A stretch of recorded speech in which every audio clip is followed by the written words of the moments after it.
The grueling journey of restoring the North Wilkesboro Speedway stands as a testament to the dedication of NASCAR's fans and officials. The once abandoned track was brought back to life through sheer determination and an unwavering belief in preserving the sport's heritage. Countless hours were spent refurbishing the weathered grandstands, patching up the aged asphalt, and ensuring the infrastructure met the safety standards of modern racing. The hype and promotion leading up to the All-Star race were unparalleled.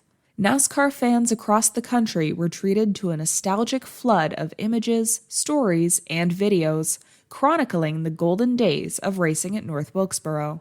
The legends of the sport, including Richard Petty, Dale Earnhardt Jr., and Jeff Gordon, were not only present, but played instrumental roles in building excitement for the event. Their shared memories and reverence for the track amplified the aura surrounding this hallowed ground. Fans were treated to several special events in the days prior to the All-Star, including midweek late model races, a Saturday night concert, and bike enthusiasts joined Harley riders Clint Boyer and Rusty Wallace for a lap around the track. But then we moved on to the main focus, the Cup cars, and, in hindsight, Friday night's lifeless practice session was an unfortunate preview of what was to come. Saturday night's heat races were equally as lackluster, with pole sitters Daniel Suarez and Chris Buescher each winning their respective heats, mainly because passing was almost non-existent on the one-groove track. However, inclement weather and the need for rain tires during the heats made it easy to excuse the lack of performance, and caused all hope to get pinned on Sunday's race. And for a few shining moments during the Open, all the hype and the hope seemed justified, with a three-way battle between Josh Berry, Ty Gibbs, and Eric Almirola, as they eyed the top two spots to make the transfer to the main event.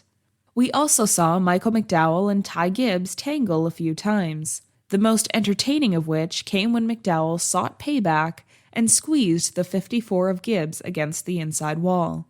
Eventually, Berry and Gibbs would make the transfer, followed by Noah Gragson, who won the fan vote. And then it was time for the main event, kicked off by energetic driver intros that had fans on their feet. As the sun set over the historic North Wilkesboro Speedway, a palpable sense of anticipation filled the air.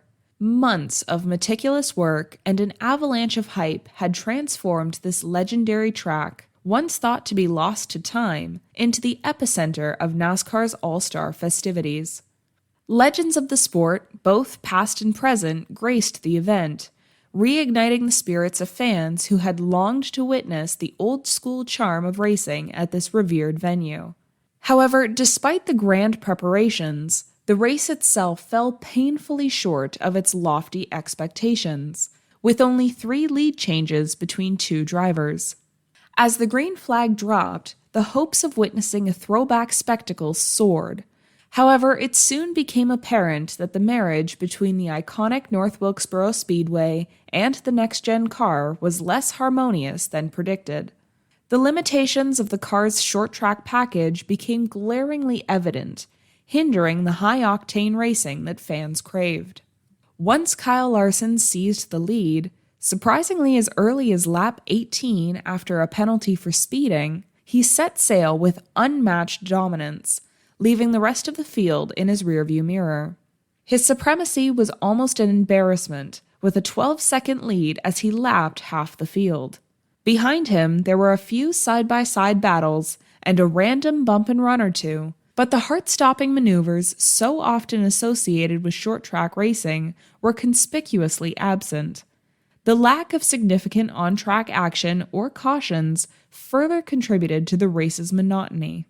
And the worn tires due to the old racing surface seemed to be a non-issue, despite how much commentators tried to make it one. As a matter of fact, after Larson won the $1 million prize, he managed to put on a full-lap smoke show, and the tires still did not pop despite already withstanding 90 laps of racing, much of which was spent with the left sides on the rough concrete apron.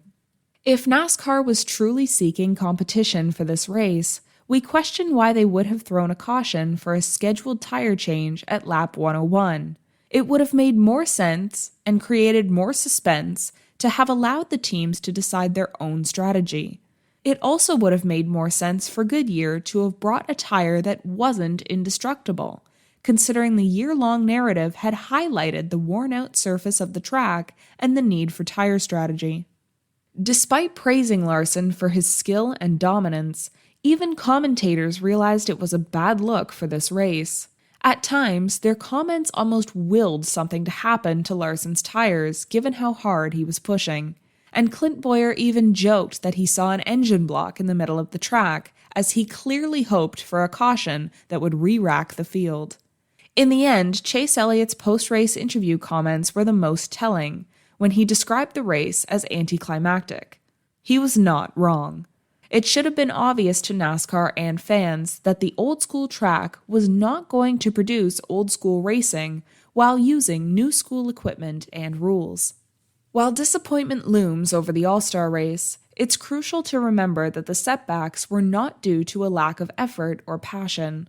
NASCAR and its teams have made strides with the next-gen car, yet it is evident that the short-track package still needs a lot of work, and potentially even more refinement for the unique demand of a track like North Wilkesboro. As fans voice their discontent, and many have branded the race as a letdown, it is essential for NASCAR to learn from this experience. The alluring prospect of racing at iconic venues should not overshadow the need for an on-track product that captivates and excites fans.